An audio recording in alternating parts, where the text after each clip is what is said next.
ఈ నెల 15వ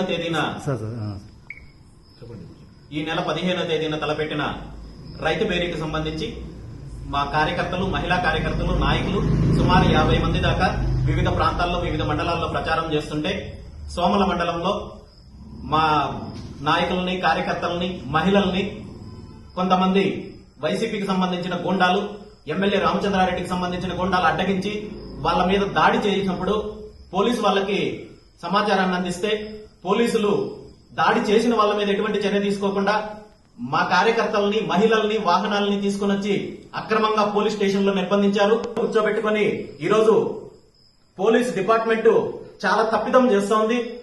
ఇప్పటికిప్పుడు చౌడేపల్లి సిఐ గారు డిసెంబర్ 1వ తేదీ నుండి డిసెంబర్ 31వ తేదీ వరకు పోలీస్ యాక్ట్ 30 అమల్లో ఉందని చెప్పి ఈ రోజు డిసెంబర్ 13వ తేదీన సంతకం లేకుండా, డేట్ లేకుండా ఒక ప్రెస్ నోట్ రిలీజ్ చేశారంటే వీళ్ళు పెద్దిరెడ్డి రామచంద్రారెడ్డి కోసం పనిచేస్తున్నారా లేదా ప్రజల కోసం పనిచేస్తున్నారా అనేది కూడా నేను ప్రశ్నిస్తున్నాను.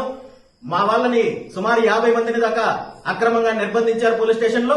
వెంటనే విడుదల చేయకపోతే దీని మీద పరిస్థితులు చాలా తీవ్రంగా ఉంటాయని చెప్పి పోలీసులను హెచ్చరిస్తున్నాను. దీని మీద చిత్తూరు జిల్లా ఎస్పీ రిషాంత్ రెడ్డి గారు సమాధానం చెప్పాలి.